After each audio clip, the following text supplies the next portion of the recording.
नमस्कार दोस्तों, स्वागत है आप सभी का आपके अपने YouTube चैनल पर और मैं हूँ प्रियंका। फ्रेंड्स, आज हम पॉलिटी की सीरीज़ का चैप्टर 8 डिस्कस करेंगे और हमारा जो आज का चैप्टर है इसका नाम है ग्रामीण क्षेत्र में आजीविका। यानी कि जो गांव का क्षेत्र होता है, यानी कि जो ग्रामीण इलाका होता है और वहाँ के जो लोग होते हैं वो अपने जीवन को गुज़र बसर करने के लिए या आप कह सकते हैं अपनी अर्निंग के लिए किस तरीके के साधन अपनाते हैं, क्या काम करते हैं अपना पेट भरने के लिए। तो वो सारी चीज़ें हम आज के इस चैप्टर में जानेंगे। फ्रेंड्स, अगर आप हमारे चैनल पर नए हैं और अगर आपने अभी तक चैनल को सब्सक्राइब नहीं किया है तो पहले चैनल को सब्सक्राइब कर लें और साथ ही बेल आइकन को भी प्रेस कर दें। तो चलिए स्टार्ट करते हैं आज का चैप्टर, जिसका नाम हम जान ही चुके हैं। तो देखिए, जो हमारा जब हमने ये अपनी सीरीज़ स्टार्ट करी थी और जो हमारा पहला चैप्टर था उसमें हमने ये पढ़ा था कि जो हमारा समाज है, हमारी जो सोसाइटी है, यहाँ पर बहुत तरह की विविधताएं पाई जाती हैं या फिर हम कहें हमारा जो पूरा देश है भारत, ये विविधताओं का ही देश है और यहाँ अनेकता में एकता पाई जाती है। और तो हमने अपने पहले चैप्टर में काफ़ी सारी विविधताओं के बारे में पढ़ा था और हमने ये भी देखा था उसमें कि जो अलग अलग क्षेत्र होते हैं तो वहाँ पर जो लोग रहते हैं उससे उनकी जो रहने की जगह है उस जगह का उनके काम धंधे पर क्या असर पड़ता है। इसके अलावा वहाँ जो पेड़ पौधे होते हैं या वहाँ की जो फसलें होते हैं, कोई भी दूसरी चीज़ वो उनके लिए किस तरीके से महत्वपूर्ण हो जाती है। जैसे हमने लद्दाख की बात की थी, वहाँ की जलवायु के बारे में बात की थी, केरल की बात की थी। तो इस तरीके की चीज़ें हमने उस चैप्टर में पढ़ा था। लेकिन आज का ये जो चैप्टर है इसमें हम ये देखेंगे कि गांव के जो लोग होते हैं वो किस तरीके से, यानी कि जो अपने के अलग अलग तरीके हैं उनसे अपनी आजीविका चलाते हैं। ठीक है, तो और हम ये भी देखेंगे कि क्या सभी लोग एक ही तरीके से अपनी आजीविका चलाते हैं, यानी कि उनके लिए एक समान अवसर उपलब्ध हैं या नहीं, और उनके जो जीवन की परिस्थितियां हैं वो एक दूसरे से किस प्रकार मिलती जुलती हैं और वे किन समस्याओं का सामना करते हैं। तो देखिए, आज का जो चैप्टर है इसमें जो पहला पॉइंट है वो है कलपट्टू गांव। तो देखिए, ये जो गांव है कलपट्टू, ये तमिलनाडु में स्थित है। कहाँ पर है? तमिलनाडु में, और तमिलनाडु में समुद्र तट के पास है। ठीक है, अब देखिए जो गांव है यहाँ पर लोग कई तरह के काम करते हैं। जैसे कि यहाँ के जो लोग हैं वो खेती का काम करते हैं। ठीक है, क्योंकि अगर हम देखें तो गांव में एक जो सबसे ज़्यादा मुख्य धंधा होता है या काम होता है वो एक तरीके से कृषि ही होता है। तो यहाँ के लोग खेती भी करते हैं। इसके अलावा ये लोग टोकरी बनाने का काम, बर्तन बनाने का, घड़े, ईंट, बैलगाड़ी, ये सारी चीज़ें बनाने का काम भी करते हैं। इसके अलावा यहाँ पर कुछ लोग नर्स भी हैं। ठीक है, यानी कि कुछ लोग नर्सिंग का काम भी करते हैं। इसके अलावा यहाँ पर कुछ लोग टीचर भी हैं, यानी कि शिक्षक भी हैं।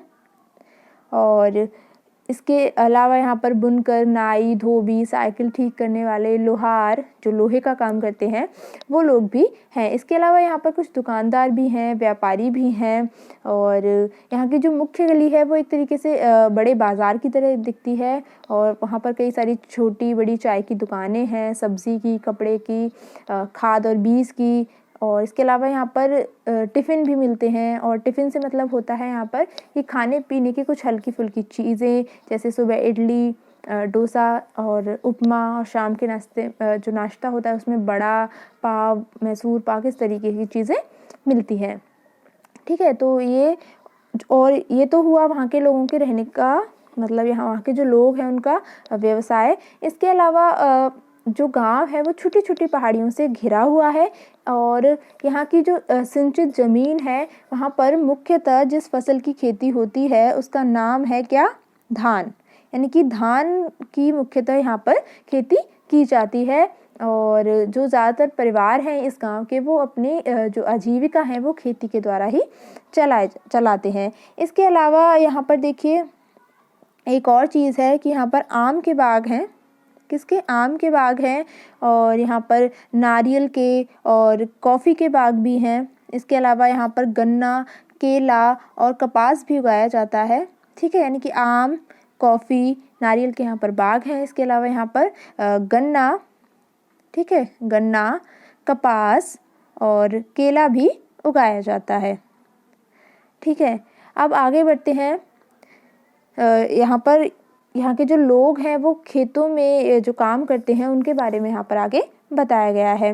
जैसे कि यहाँ पर एक तुलसी है, तुलसी नाम की एक महिला है, उसकी कहानी बताई गई है कि तुलसी बताती है कि वो एक आदमी है जिसका नाम है रामलिंगम। तो रामलिंगम की ज़मीन पर काम करती है और उसके पास 20 एकड़ धान के खेत हैं। यानी कि जो रामलिंगम है उसके पास 20 एकड़, कितने, 20 एकड़ धान के खेत हैं और तुलसी उनकी ज़मीन पर काम करती है। अब देखिए वो बताती है कि मैं अपने मायके में भी धान के जो खेत हैं उनमें ही मजदूरी करती थी, ठीक है। और रामलिंगम की जो पत्नी है करुथम्मा, ठीक है, रामलिंगम की एक पत्नी है, उसका नाम है करुथम्मा, वो तुलसी के काम की निगरानी करती है। तुलसी जैसे और जितने मजदूर हैं उनके काम की भी निगरानी करती है, ठीक है। इसके बाद तुलसी बताती है कि साल में कुछ ही मौके ऐसे होते हैं जब उन्हें नियमित रूप से यानी कि रेगुलरली मजदूरी मिलती है और उनमें से उन मौक़ों में से एक है कि वो धान रोप रही है, ठीक है। तो जब धान रोपने के बाद जब धान की जो फसल है वो थोड़ी सी बढ़ जाती है तो उसकी निराई के लिए और बाद में उसकी कटाई के लिए तुलसी को बुलाया जाता है, ठीक है। और तुलसी बताती है कि वो जब छोटी थी तब वो निराई और कटाई का काम बहुत ही आसानी से कर लेती थी, लेकिन अब जैसे जैसे उसकी उम्र बढ़ती जा रही है उसे झुककर काम करने में, क्योंकि क्या होता है जो धान की फसल रोपी जाती है उसमें झुक के बैठ के ना खड़े होके आधा झुक के वो बोई जाती है और पानी में बिल्कुल पैर डुबोकर। तो इससे क्या होता है उसको तकलीफ़ होती है क्योंकि उसकी उम्र अब थोड़ी ज़्यादा हो गई है। और जो रामलिंगम है वो एक दिन का उनको 40 रुपया मजदूरी देता है, ठीक है। यानी कि यहाँ पर 40 रुपये है एक दिन का मजदूरी का रेट जो कि तुलसी को मिलता है और देता कौन है, रामलिंगम, ठीक है। और इसके बाद बताती है कि उसका पति भी एक मजदूर है और उनके पास कोई भी ज़मीन नहीं है। और जब खेतों में काम नहीं होता है तो वो लोग क्या करते हैं कि पास में ही खान है, वहाँ से पत्थर या कह सकते हैं हम नदी से बालू ढोने का काम उनको मिल जाता है, ठीक है। और ये जो बालू और पत्थर होता है वो शहर में मकान बनाने के लिए ट्रक से ले जाया जाता है। तो ये सारा उनका पूरा रूटीन है। मतलब यहाँ पर ये बताया गया है कि कैसे जो अलग अलग तरीके के लोग होते हैं और उनका जो अलग अलग व्यवसाय है गांव में उसके बारे में यहाँ पर बताया गया है, ठीक है। तो उसके बाद वो बताती हैं कि उनकी 2 बेटियां हैं और दोनों ही स्कूल जाती हैं। उनमें से एक बेटी बीमार पड़ गई थी तो उसे शहर के अस्पताल ले जाना पड़ा था और उसके इलाज के लिए उन्होंने रामलिंगम से उधार लिया था और उस उधार को चुकाने के लिए उन्हें अपनी गाय बेचनी पड़ी थी, ठीक है। तो देखिए जैसा कि हमने तुलसी की जो कहानी में पढ़ा कि ग्रामीण इलाकों में जो गरीब परिवार होते हैं उनका बहुत सारा समय पानी, जलावन की लकड़ी लाने और जानवर चराने में बीत जाता है। और इसके अलावा ये जो काम है इनसे इन्हें कोई भी पैसा नहीं मिलता है क्योंकि ये तो उनके खुद के काम हैं, ठीक है। लेकिन जो गरीब परिवार होते हैं वहाँ पर ये काम बहुत ही ज़्यादा महत्वपूर्ण हो जाता है। क्यों? क्योंकि जो पैसा वो मजदूरी से कमाते हैं उनसे उनका गुजारा नहीं होता है और घर चलाने के लिए और अपनी ज़िंदगी बसर करने के लिए उन लोगों को इन कामों को करना पड़ता है। अब देखिए हमारा जो देश है वो ग्रामीण उसमें मतलब जो ग्रामीण परिवार हैं उनमें से सिर्फ 40% ही खेतीहर मजदूर हैं और कुछ के पास ज़मीन के छोटे छोटे टुकड़े हैं और बाकी जो हैं वो लोग तुलसी की तरह भूमिहीन है, यानी कि उनके पास कोई भी ज़मीन नहीं है। और जब कई बार पूरे साल उन्हें काम नहीं मिल पाता है तो उन्हें मजबूरी में काम की खोज में दूर दराज के इलाकों में जाना पड़ता है। और इस तरह का जो पलायन है वो कुछ विशेष मौसमों में ही होता है जब खेतों में कह सकते हैं कोई भी फसल नहीं होती है या कोई भी काम नहीं होता है। आगे बढ़ते हैं, बात करते हैं एक और यहाँ पर आदमी के बारे में बताया गया है जिसका नाम है शेखर। अब इनकी कहानी हम यहाँ पर जान लेते हैं। तो देखिए जो शेखर है इनके पास 2 एकड़ ज़मीन है और ये बताते हैं कि अपने खेत का सारा काम खुद ही कर लेते हैं और कई बार क्या होता है कटाई के समय ये दूसरे छोटे किसानों की मदद कर देते हैं और बदले में उनकी मदद ले लेते हैं।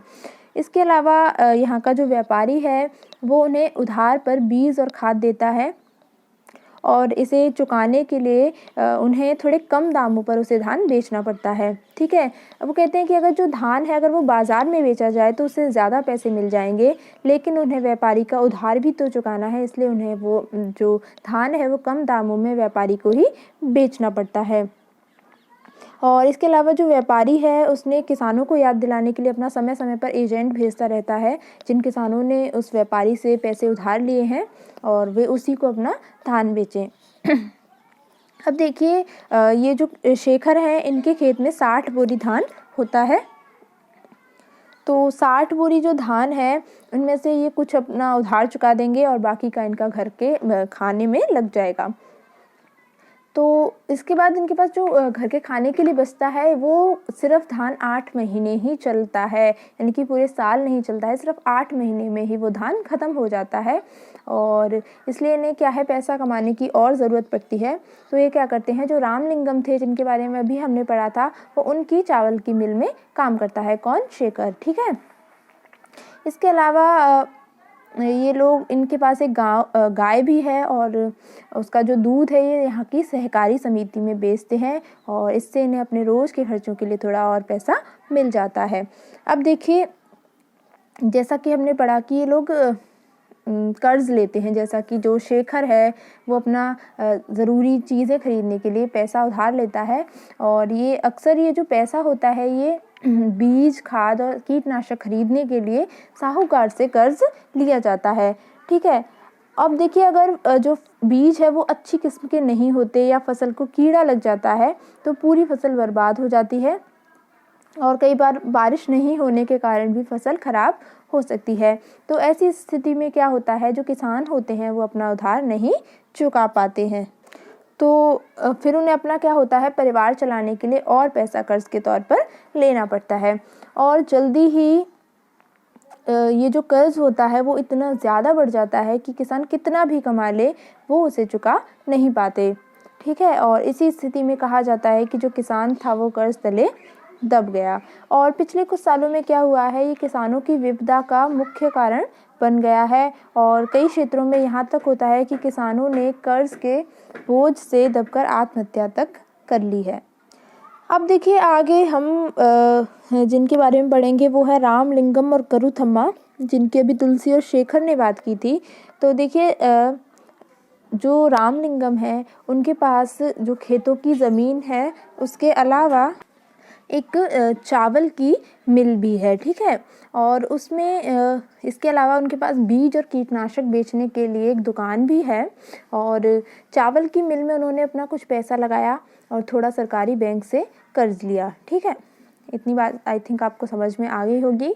और वे क्या करते हैं, कलपट्टू और आसपास के जो गांव होते हैं वहाँ से धान खरीदते हैं और जो मिल का चावल होता है, यानी कि मिल में फिर उसका चावल बनाया जाता है और जो मिल का चावल है वो आसपास के जो शहर हैं और उनके जो व्यापारी हैं उनको बेचा जाता है और इससे उनकी अच्छी खासी कमाई हो जाती है। आगे बढ़ते हैं, नेक्स्ट पॉइंट है हमारा कि भारत के खेतिहर मजदूर और किसान।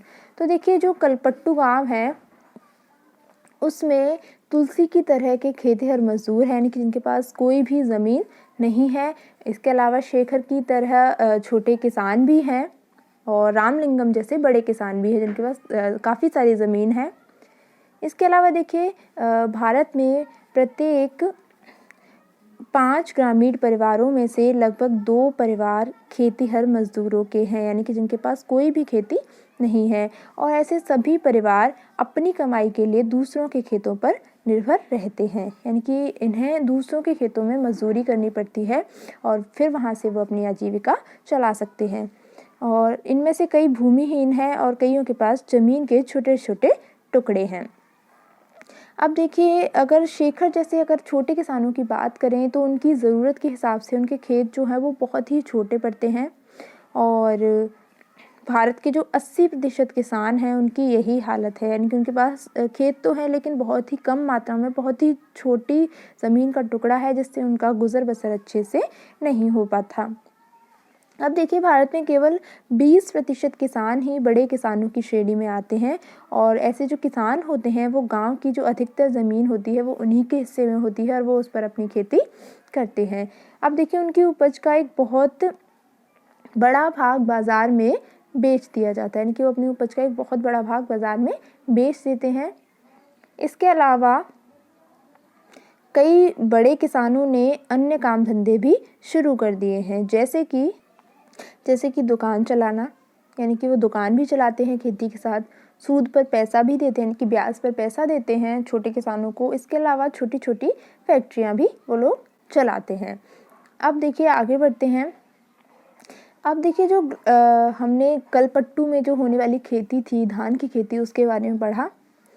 इसके अलावा क्या होता है कि ग्रामीण क्षेत्रों में खेती के साथ साथ लोग जंगल की उपज और पशुओं पर भी निर्भर रहते हैं, यानी कि खेती तो करेंगे ही करेंगे, इसके साथ जंगल से जो उन्हें उत्पाद होते हैं जंगल के, उन पर और अपने जो पशु होते हैं उन पर भी निर्भर रहते हैं। जैसे मध्य भारत की अगर हम बात करें तो यहाँ पर खेती और जंगल की उपज दोनों ही आजीविका के महत्वपूर्ण साधन हैं। अब देखिए महुआ बीन ने तेंदू के पत्ते इकट्ठा करने और शहद निकालने और इन्हें व्यापारियों को बेचने जैसे काम भी अतिरिक्त आय में मदद करते हैं, यानी कि जंगल की उपज, खेती और पशुओं को पालने के अलावा ये लोग महुआ बीनते हैं, तेंदू के पत्ते इकट्ठा करते हैं, शहद निकाल कर इन्हें व्यापारियों को बेचते हैं। इससे भी इन्हें अपनी जो आमदनी है इसमें थोड़ी मदद मिलती है। इसके अलावा ये लोग सहकारी समिति को या पास के शहर के लोगों को दूध बेचने के लिए भी, दूध मतलब बेचकर भी अपनी आजीविका चलाते हैं। अब नेक्स्ट आगे बढ़ते हैं।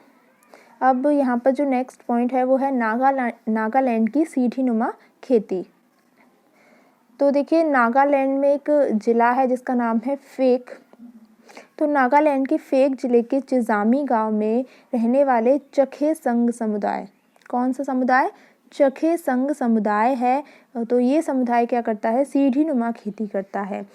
यानी कि नागालैंड का एक ज़िला है फेक ज़िला, और फेक ज़िले में एक गांव है चिजामी गांव, और यहाँ पर एक चखे संघ समुदाय के लोग रहते हैं और ये सीढ़ी नुमा खेती करते हैं। अब देखिए सीढ़ी नुमा खेती होती क्या है?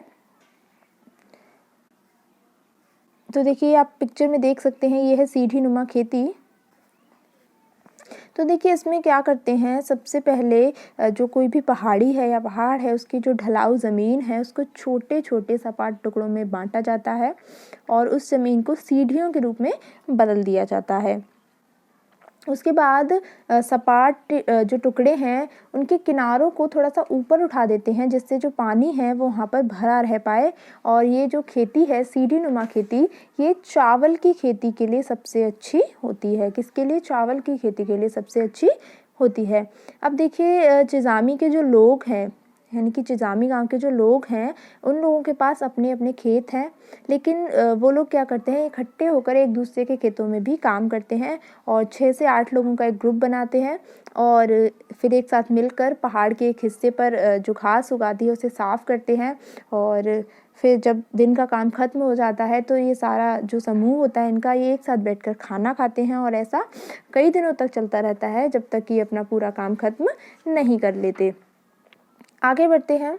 ये आप देख ही चुके हैं, इस तरीके से ये सीढ़ी नुमा खेती हो रही है, कैसे किस तरीके से सीढ़ियाँ बनाई गई हैं। ज़मीन को पहले समतल किया गया है, उसके बाद सीढ़ियाँ बनाई गई हैं। अब आगे बढ़ते हैं। अब देखिए जो हमने कलपट्टू गाँव के बारे में पढ़ा, यहाँ पर एक और गाँव है पुदुपेट, जो इसके पास में ही है। ये समुद्र तटीय एक गाँव है। तो देखिए जो समुद्र तटीय इलाके होते हैं वहाँ पर लोग मछली पकड़कर अपनी आजीविका चलाते हैं, यानी कि ये लोग मछली से अपनी जो आजीविका है उसे चलाते हैं। और उनके जो घर होते हैं वो समुद्र के पास ही होते हैं और चारों ओर वहाँ जाल और कैटामरैन क्या है? मछुआरों की एक ख़ास तरह की छोटी नाव होती है। इसकी जो काफ़ी सारी पंक्तियाँ होती हैं, मतलब यानी कि लाइन से वहाँ कैटामरैन यानी कि जो छोटी नाव है और जो जाल है वो होते हैं। अब देखिए ये लोग जाते हैं, मछलियाँ लेकर आते हैं, फिर उनको बेचते हैं और इस तरीके से अपनी आजीविका चलाते हैं। अब देखिए ये लोग क्या, इनकी भी एक समस्या है कि हर साल मानसून के दौरान करीब 4 महीने तक ये लोग समुद्र में नहीं जा सकते, क्योंकि ये जो समय होता है ये मछलियों के प्रजनन का समय होता है। तो इस समय में ये लोग क्या करते हैं, व्यापारियों से उधार लेकर अपना गुज़ारा चलाते हैं और बाद में फिर मजबूरी में उन्हीं व्यापारियों को इन्हें अपनी मछली बेचनी पड़ती है और खुद से खुली नीलामी नहीं कर सकते हैं, यानी कि सस्ते दामों में इन्हें अपनी मछलियाँ बेचनी पड़ती हैं। तो ये लोग बताते हैं कि वो जो खाली महीने होते हैं 4 महीने मानसून के, वो काटना सबसे ज़्यादा मुश्किल होता है। अब आगे बढ़ते हैं। नेक्स्ट है हमारा कि ग्रामीण क्षेत्रों में आजीविका के साधन। तो देखिए, ग्रामीण क्षेत्र होता है, वहाँ पर लोग अपनी आय विभिन्न तरीक़ों से कमाते हैं, जैसे कि कुछ खेती-बाड़ी का काम करते हैं, कुछ अन्य काम करके अपनी आजीविका चलाते हैं। और खेती में भी कई तरीके के काम होते हैं, जैसे खेत तैयार करना, रोपाई, बुवाई, निराई, कटाई और फसल अच्छी होगी इसके लिए ये जो लोग होते हैं प्रकृति पर निर्भर हैं, यानी कि नेचर पर निर्भर हैं और इस तरह इनका जो जीवन है वो ऋतुओं के इर्द-गिर्द ही चलता रहता है, यानी कि मौसम के अनुसार ही इनका जीवन चलता है। यानी कि जैसे अगर हम बात करें बुआई और कटाई के समय की, तो इस समय ये लोग काफ़ी बिज़ी रहते हैं, व्यस्त होते हैं और बाकी के टाइम इन पर काम का बोझ कम रहता है। और जो हमारा देश है, यहाँ पर अलग-अलग क्षेत्र हैं, अलग-अलग तरह की जलवायु है, तो यहाँ के जो ग्रामीण लोग हैं वो अलग-अलग तरह की फसल उगाते हैं और फिर भी हम उनके जीवन की परिस्थितियों में और उनकी समस्याओं में काफ़ी समानताएँ हमें देखने को मिलती है। अब देखिए, लोग कैसे ज़िंदगी बसर करते हैं और कितनी कमा पाते हैं, ये इस बात पर निर्भर करता है कि वे जिस ज़मीन को जोतते हैं वो कैसी है। और कई लोग उस ज़मीन पर मज़दूरों के रूप में निर्भर हैं, यानी कि जिनके पास अपनी खुद की ज़मीन नहीं है वो मज़दूरी करते हैं दूसरों की ज़मीन पर। और जो ज़्यादातर किसान हैं वो अपनी ज़रूरतों को पूरा करने और बाज़ार में बेचने के लिए भी फसलें उगाते हैं, ठीक है। अब देखिए, कुछ किसान हैं उनको अपनी जो फसल है वो व्यापारियों को बेचनी पड़ती है, जिनसे वो पैसा उधार लेते हैं और इन्हें अपनी गुज़र बसर करने के लिए और अपने परिवार के लिए जो पैसा है वो उधार लेना पड़ता है या तब लेना पड़ता है जब उनके पास कोई काम नहीं होता है। इसके अलावा ग्रामीण क्षेत्रों में कुछ परिवार ऐसे भी हैं जो बड़ी-बड़ी ज़मीनों और व्यापार और अन्य काम धंधों पर फल-फूल रहे हैं, लेकिन फिर भी ज़्यादातर जो छोटे किसान हैं और खेतिहर मज़दूर हैं, मछली पकड़ने वाले परिवार हैं और गाँव में हस्तशिल्प का काम करने वाले लोग हैं, उनको पूरे साल रोज़गार नहीं मिल पाता है। तो फ्रेंड्स, ये था हमारा आज का चैप्टर। आई होप आपको पसंद आया होगा और अगर वीडियो पसंद आया है तो लाइक करना ना भूलें। फ्रेंड्स, मिलेंगे एक नए वीडियो में एक नए टॉपिक के साथ, तब तक के लिए thank you so much and good bye.